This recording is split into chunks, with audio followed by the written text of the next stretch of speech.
Hello my dear student. आज की इस वीडियो में मैं बात करने जा रहा हूं आपसे 12वीं क्लास के सीबीएसई बोर्ड 12वीं क्लास एनसीईआरटी का इतिहास का हिस्ट्री का फर्स्ट चैप्टर हिस्ट्री का फर्स्ट चैप्टर जो आपकी बुक भारतीय इतिहास के कुछ विषय इसमें जुड़ी है। आप बुक देख लीजिए एक बार। इस बुक का जो फर्स्ट चैप्टर है ईटे मनके और अस्थियां, आज हम इस चैप्टर डिस्कस करने जा रहे हैं। मैं आपको कुछ ऐसी ऐसी बातें बताऊंगा इस चैप्टर जुड़ी हुई जो इस बुक में नहीं लिखी हुई है और जो एग्जाम में पूछ लेते हैं। 1 नंबर में, 1 नंबर के क्वेश्चन में, जिसे आप ऑब्जेक्टिव कहते हैं, एमसीक्यू कहते हैं, उसमें पूछ लेते हैं क्वेश्चन। उसके साथ साथ इसके इस चैप्टर में कौन कौन चीजें हैं जो आपको पता होनी जरूरी है, वो सब आपको इस चैप्टर में बताया जाएगा। ठीक है। हाँ, हो सकता है कि हम बिल्कुल डेप्थ में ना पढ़ पाए, क्योंकि अगर डेप्थ में पढ़ लेंगे तो इतना टाइम तो बचेगा नहीं, क्योंकि हमारी वीडियो काफी लंबी हो जाएगी, फिर बाद में आप कुछ देखते नहीं है। तो इसलिए हम शॉर्ट में जल्दी समझेंगे चैप्टर को, कौन कौन से क्वेश्चन है, कितने इंपॉर्टेंट है और क्या क्या इसमें हो सकता है इस चैप्टर के अंदर में। साथ ही साथ अगर आपको फिर भी ये चैप्टर डीपली समझना है, डीपली सारे क्वेश्चन करने हैं, तो आप हमारे इस प्लेटफॉर्म को, अध्ययन मंथन इंस्टीट्यूट को आप ज्वाइन कर सकते हैं। डिस्क्रिप्शन में आपको एड्रेस मिल जाएगा। अगर कोई दिक्कत हो तो आप हम मेल कर सकते हैं, टेलीग्राम पे कर सकते हैं, आप जैसे टाइम से संपर्क कर सकते हैं, हम आपको एड्रेस बता देंगे। चलिए बिना की देरी के हम चैप्टर को स्टार्ट करते हैं। मेरे साथ यहाँ पर 12वीं क्लास के स्टूडेंट है बैठे हुए, मैं उनको क्लास दे रहा हूँ। जो उनको क्लास मिल रही है वो मैं डायरेक्ट यूट्यूब पे आपको दिखा रहा हूँ। बस आप इत्मीनान से समझिएगा कि मैं आपको इस चैप्टर में क्या क्या समझाने वाला हूँ, क्या क्या बताने वाला हूँ। सबसे पहली बात, जो ये चैप्टर है, इस चैप्टर का नाम क्या है? नाम से काफी कुछ चीजें होती है ना, क्लियर जाती है। इस चैप्टर का नाम है ईंटे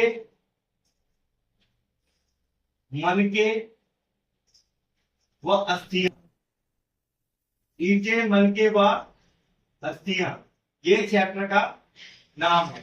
अब ईंटे मनके अस्थियां ये क्या है, ये मुझे लगता नहीं कि आपको पता नहीं होगा। क्या होती है ईंटे? आपका घर होगा, मकान बना होगा तो ईंटें आपने देखी होगी। हो सकता है आज के समय जो ईंटें हैं उसकी चौड़ाई ऊंचाई लंबाई अलग है, पहले की जो ईंटें थी उसकी चौड़ाई लंबाई ऊंचाई अलग थी, ये बात आप भी जानते हैं। ठीक है। और मन के, मैं मन के ऊपर बता चुका हूं आपको। मैं आप मन के रूप में क्या ले सकते हो, जैसे उस समय के जो लोग थे, उस समय के जो लोग थे वो जिस प्रकार के आभूषण पहनते थे, पत्थरों की माला वगैरह पहनते थे, ठीक है, या उस समय की जो चीजें बनी हुई थी उसको हम मनकों में काउंट कर लेते हैं। ठीक है, उसको मनकों में गिनते हैं। और एक है अस्थियां। अब अस्थियां होती है हड्डियां, ये तो आपको पता ही होगा। तो जो खुदाई में मनुष्य मिले हैं, उनके कंकाल मिले हैं, वो अस्थियां हैं। और इन तीनों चीजों को मिलाकर इस चैप्टर को जस्टिफाई किया गया है कि इस चैप्टर में क्या क्या बातें हैं। ठीक है।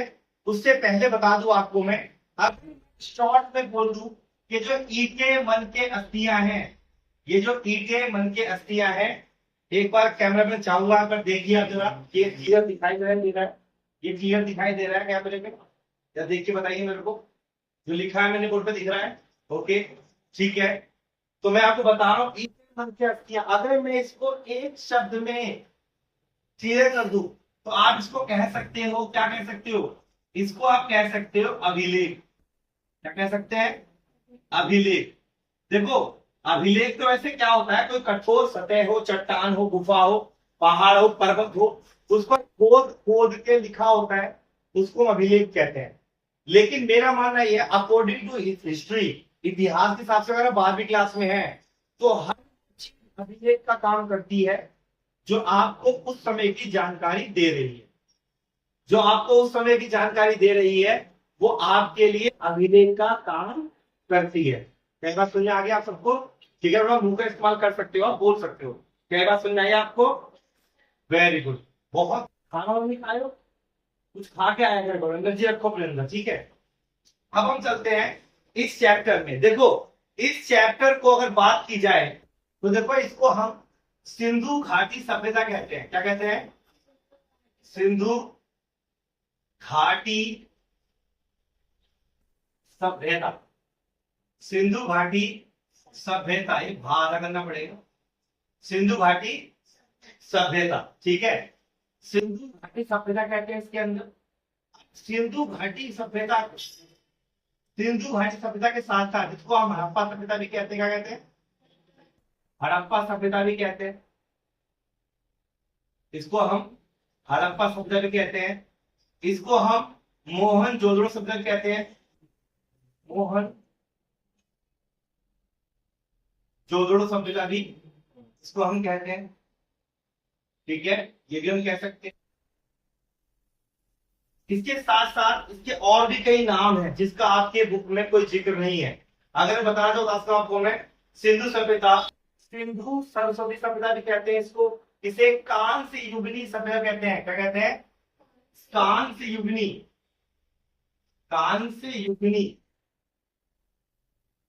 कांस्य युगनी सभ्यता भी इसको कहते हैं।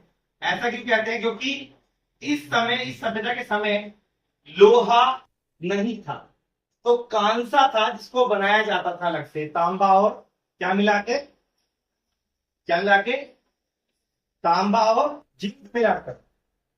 ठीक है, तांबा और क्या मिलाकर, जिंक लगे। रांगा की तो बात बेटा कहीं हुई नहीं है, आपने रांगा का नाम क्यों लिया आप बताएंगे मुझे? इसमें कांसे की बात तो हुई है, इसे कांस्य युगनी सभ्यता कहते हैं। कांसा किससे बनता है? कॉपर और क्या मिलता है उसमें? कॉपर और टीन। क्या मिलता है? कॉपर और टीन, यानी कि तांबा, मैंने जिंक बोल दिया गलती से, सॉरी, तांबा और टिन, तांबा और टिन मिलता है तो क्या बनता है? कांसा बनता है। ठीक है, और इस सभ्यता में इसी धातु की वस्तुएं सबसे ज्यादा मिली है, बनी है। लोहे का कहीं कोई भी जिक्र नहीं हुआ है, लोहा तो मिला भी नहीं है। ठीक है, ये कुछ सभ्यता के नाम के लिए बताया मैंने आपको, अगर आपसे बाई चांस पूछ ले तो एग्जाम में। अब चलते हैं सबसे जरूरी काम पर। सबसे जरूरी काम क्या है इस चक्कर में?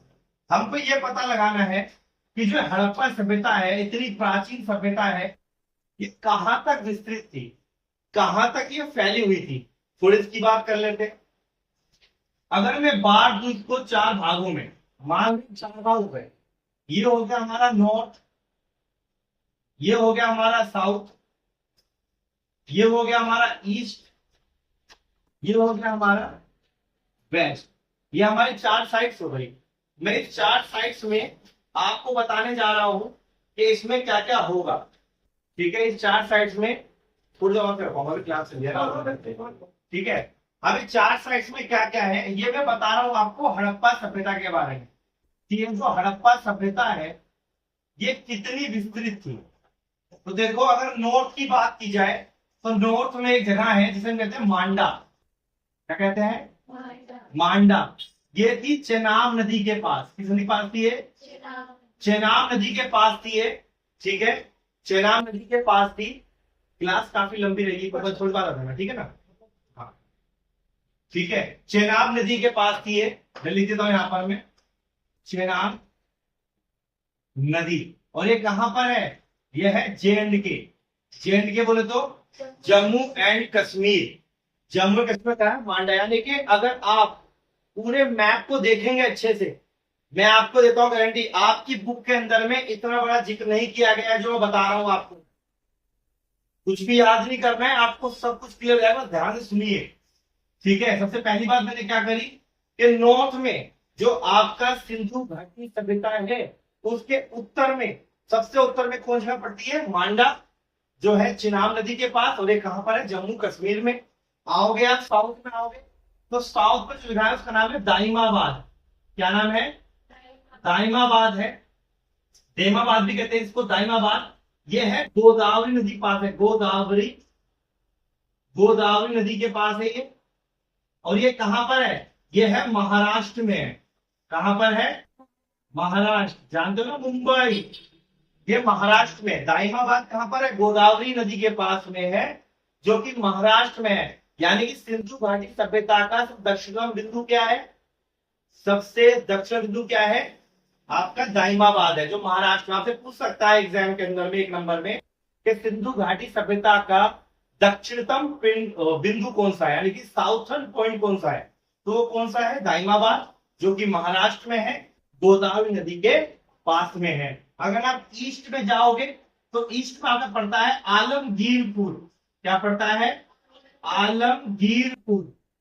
आलमगीरपुर यह है हिंडन नदी के पास में है। किसके पास में है? हिंडन नदी के पास में है। ये किसके पास में है? हिंडन नदी के पास में। हिंडन नदी के ये पास में है। और ये कहां पर है? ये है आपके वेस्ट यूपी में, यानी कि उत्तर प्रदेश का जो पश्चिम बिंदु है। ठीक है, अगर आप आसपास रहते हैं, गाजियाबाद में रहते हैं, तो गाजियाबाद में जो हिंडन नदी है और हिंडन नदी से लगा हुआ एक जगह है आलमगीरपुर, वहीं पर ही सिंधु घाटी सभ्यता का सबसे पूर्वी बिंदु पाया गया है। बात समझ में आ गई? ओके। अब अगर हम बात करते हैं वेस्ट की, तो हम वेस्ट में आते हैं, तो यहाँ पर कौन सा मिलता है हमको? वो मिलता है सुखोडोर। सुखोडोर मिलता है। ठीक है, इसको अलग अलग नाम से बोला जाता है, आप फिलहाल सुखोडोर रखिए यार। और ये कौन सी पास में? ये है दाशक। ये दाशक नदी है, ये उसके पास में। किसके पास में है? दाशक नदी पास में है। और ये इस समय वर्तमान में ये कहाँ है? ये वर्तमान में है बलूचिस्तान। बलूचिस्तान, ये बलूचिस्तान में है ये जगह। ये जो मैंने आपको बताया है, ये समझ लीजिए कि सिंधु घाटी सभ्यता का एक मैप है, जिसमें आपको मालूम पड़ता है कि उत्तर में मांडा है। सिंधु घाटी सभ्यता के उत्तर में मांडा है, चिनाब नदी के पास में है, जम्मू कश्मीर में है। साउथ में आओगे, दाइमाबाद है, महाराष्ट्र में है, गोदावरी नदी के पास में है। ईस्ट में आओगे, आलमगीरपुर है, हिंडन नदी के पास में है। और वेस्ट यूपी उत्तर प्रदेश के पश्चिमी इलाके में है। और आओगे आप वेस्ट में, तो सुक्काडोर है, जो कि आपका दास्त नदी के पास में है, जो बलूचिस्तान में है। यहां तक कोई दिक्कत? ये मैंने आपको बताया है कि इसकी स्थिति क्या है, किस तरह से ये बटा हुआ है। क्या ये बात क्लियर हो गई आप सबको? श्योर? अच्छा, अब जब इस चैप्टर में और हम अंदर जाते हैं, तो हमें और किन किन बातों का ध्यान रखना पड़ेगा? रेड पेन, रेड मार्क रख दिया हमने। और किन किन बातों का हमें ध्यान रखना पड़ेगा, थोड़ा इसकी भी बात हम कर लेते हैं। मेरा मार्कर नहीं मिल रहा, मैं इसको सर्च कर लूंगा जरा, पता नहीं कहाँ रख दिया मैंने। चलो कोई नहीं, अभी जहां खोया था मिल जाएगा। आगे इसके अंदर हम यहाँ बात करते हैं हम कि इसमें और कौन सी बातें हैं जो आपके लिए जाननी बहुत जरूरी है। देखो और समझो। सबसे पहली बात, अगर आपसे पूछिए कि जो सिंधु घाटी सभ्यता है, इसका आकार कैसा है, क्या पूछ ले? आकार। तो याद रखना, इसका आकार त्रिभुजाकार है। अगर ऐसे नहीं बनेगा, कैसे हो सकता है तो समझ लीजिए, यहां लिख लीजिए त्रिभुजाकार। त्रिभुजाकार, ये इसका आकार है। ठीक है ना? मतलब जो शेप है, अगर आप मैप को ठीक से देखोगे, मैप को ठीक से एनालाइज करोगे, तो आपको ये पता चलेगा कि त्रिभुज आकार का ट्रायंगल शेप बनता है इस मैप का, या कहे सिंधु घाटी सभ्यता के पूरे विस्तृत क्षेत्र का। बात समझ में आ गई? और इसके अलावा कौन बात जरूरी है? बात करते हैं क्षेत्रफल की। क्या बात करते हैं इसकी? क्षेत्रफल। अगर मैं इसके एरिया की बात करूं, वैसे आपसे पूछेगा नहीं, लेकिन बाई चांस अगर पूछ ले तो आपको काम जरूर आएगा। क्षेत्रफल का क्षेत्रफल है, इसका क्षेत्रफल 13 लाख वर्ग किलोमीटर के आसपास है। कितना है? 13 लाख वर्ग किलोमीटर लगभग में। कितना? 13 लाख वर्ग किलोमीटर लगभग लगा देना भाई, कंफर्म नहीं है, क्योंकि अलग अलग खोजकर्ताओं ने अलग अलग बयानबाजी करी है। कोई भी एक मत नहीं है, कोई भी एक मत नहीं। अब वो एक मत क्यों नहीं है, अभी मैं आगे आपको इसमें समझाने वाला हूं। यहां तक बात क्लियर हो गया आप सबको? ठीक है। अब इसमें अगर आप अंदर जाओगे तो बहुत सारी चीजें हैं जो आपको सुननी है और समझनी है। अब वो चीजें कौन कौन सी है, मैं वन बाय वन करके आपको बताता हूँ। बस आप ध्यान से सुनिए और ध्यान से समझिए, जो इसमें जो जो बातें जरूरी है, जो जो बातें आपको पता होनी चाहिए। सबसे पहली बात, अगर आप बात करोगे कि क्या चीज कहां पर है, तो याद रखना। जैसे मान लो, अगर मैं स्थान की बात करूं, तो आपको तो मालूम पड़ गया कि तो बलूचिस्तान है ही हमारे पास, ये हमारे पास है, मतलब हमारे पास नहीं है, पाकिस्तान के पास है फिलहाल, तो उसी के पास है। ठीक है, बलूचिस्तान है। और कहाँ मिला आपको? हरियाणा में मिला, हरियाणा। और कहाँ पे मिला है? महाराष्ट्र में मिला है, आपके सामने है महाराष्ट्र। और कहाँ पे मिला है? यूपी मिला है, ये तो आपको सामने दिख रहा है ना। और कहाँ मिला है? JNK मिला हुआ, हरियाणा लिख दिया मैंने। और क्या मिला है? राजस्थान में भी है। राजस्थान में है कि नहीं है? कालीबंगा याद है ना, राजस्थान में है। और बात करेंगे और कहाँ पर है, बताता है गुजरात में है। गुजरात में तो बहुत सारे हैं, लोथल है, सॉरी, लोथल हो गया आपका, धोलावीरा हो गया, सुरको, एक सुरको गई, उस पर आगे पड़ जाता है। गुजरात में भी है। और कहाँ कहाँ पर है? और कहाँ बताओ, कहाँ कहाँ पर है? ये तो कुछ खास जगह है, आप भूल गए। अब नल्ला पाकिस्तान, पाकिस्तान के पास भी है, पाकिस्तान के पास भी यानी कि ये कुछ महत्वपूर्ण स्थान हैं जहां पर खुदाई की गई है, जहां से सिंधु घाटी सभ्यता के मिलने के अवशेष अभिलेख मिले हैं, जिससे उस समय के बारे में काफी हद तक जानकारी की गई है। बात समझ में आ गई? अब इसमें और भी बहुत सारे क्वेश्चन आते हैं जो जरूरी है, जैसे खेल का मैदान कहाँ मिला है? सबसे बड़ा खेल का मैदान कहाँ मिला है? ठीक है, सबसे बड़ा डॉकयार्ड क्या था जिसका प्रयोग करते थे लोग, यानी कि जहां से सिंधु घाटी सभ्यता के लोग व्यापार करते थे, उस जगह का नाम क्या था? ठीक है ना। कहां से इनको खेत, जुटे हुए खेत मिले? जुटे हुए खेत कहां से मिले? कालीबंगा से मिले जुटे हुए खेत। घोड़े के अस्थि पंजर कहां से मिले? वो भी आपको यहीं से मिले हैं। बहुत सारे कुएं मिले, वो कुएं कहां से मिले? वो कुएं कहां से मिले बताओ? बताया मैंने, पीछे बताया था, ये भी आपको धोलावीर से मिले हैं। ठीक है, कहां से मिले? धोलावीर से मिले भी आपको। ठीक है, डॉकयार्ड कौन था? जहां से ये व्यापार करते थे, वो जगह कौन सी है? लोथल है। लोथल कहां पर है? गुजरात में है। कहां पर है? गुजरात में है। ऐसे रंगपुर है, रंगपुर कहाँ है? ये भी गुजरात में है। यहाँ से भी खुदाई मिले हैं। ठीक है, और जैसे मिट्टी के खिलौने वगैरह कहां से मिले हैं? राखीगढ़ी से मिले हैं। राखीगढ़ी कहां पर है? हरियाणा में। हरियाणा में राखीगढ़ी बेटा, हरियाणा। ऐसी एक जगह और है बनावली, बनावली कहां पर है? वो भी हरियाणा में है। बनावली कहां पर है? वो भी हरियाणा में है। मोहनजोदड़ो कहां पर है? पाकिस्तान में है। हड़प्पा सभ्यता कहां पर है? कुछ हिस्सा पाकिस्तान, कुछ हिस्सा भारत के अंदर भी है। एग्जाम में यही पूछा जाता है कि कौन सा स्थान किस जगह पर है, उसके जाने की बात की जाती है। ठीक है ना। ये जो मैं बता रहा हूं ये सारे के सारे 1 नंबर के क्वेश्चन हैं जो आपसे पेपर में पूछे जाते हैं। एक क्वेश्चन जो मैंने बताया नहीं, सुन बता देते बारे में। देखो, अगर आप बात करोगे हड़प्पा सभ्यता की, तो इसकी खोज किसने की थी? किसने बताया कुछ? D.R. साहनी ने। किसने की थी? दयाराम साहनी। और मोहनजोदड़ो की किसने की थी? कौन था?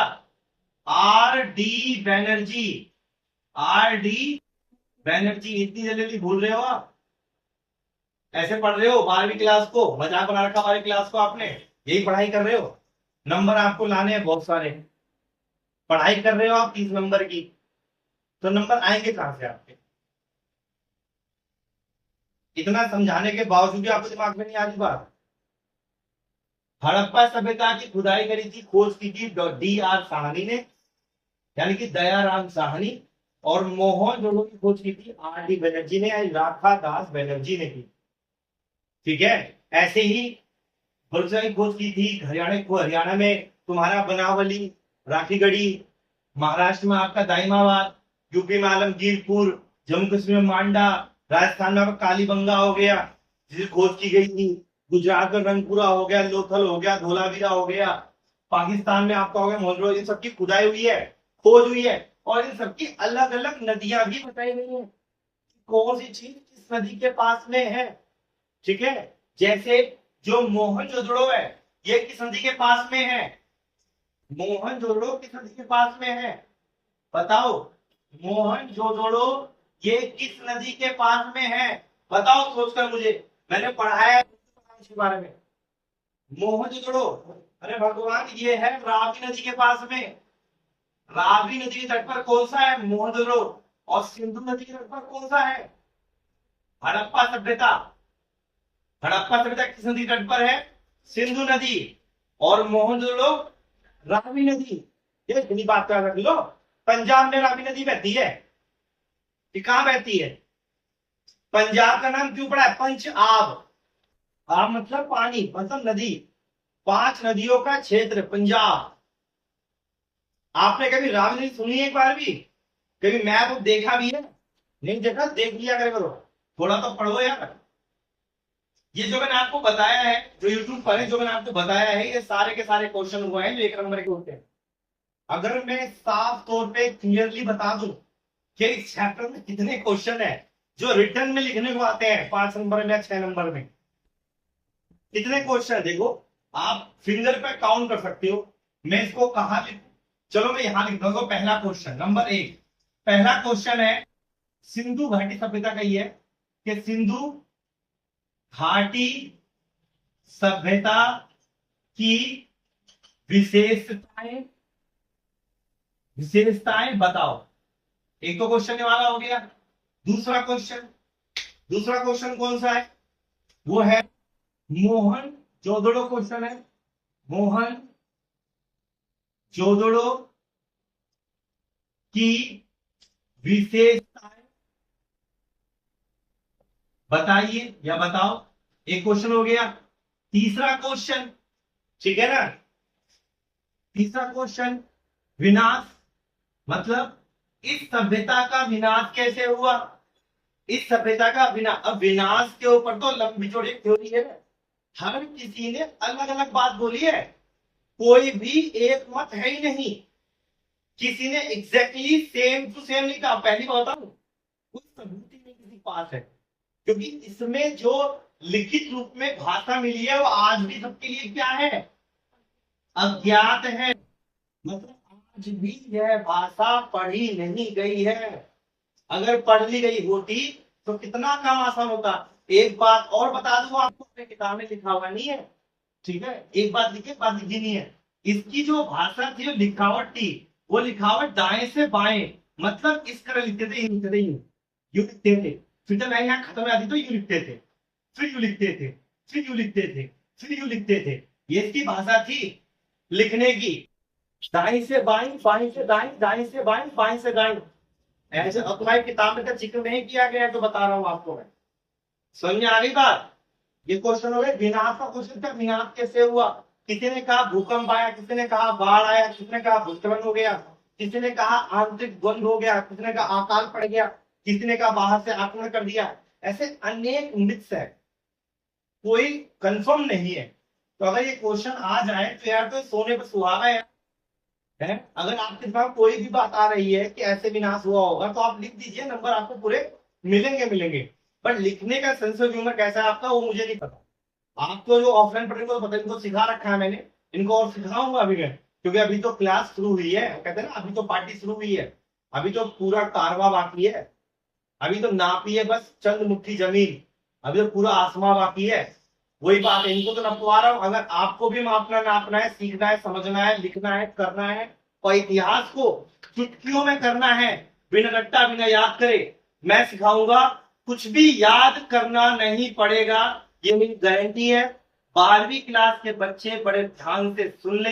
अगर आप 12वीं क्लास में हैं, आप पे इतिहास है, आइए, सिखाने का हम करेंगे, समझाने का हम करेंगे, याद नहीं करवाएंगे, पूरी इतिहास आपके दिमाग में फिट कर देंगे, ये मेरी गारंटी है।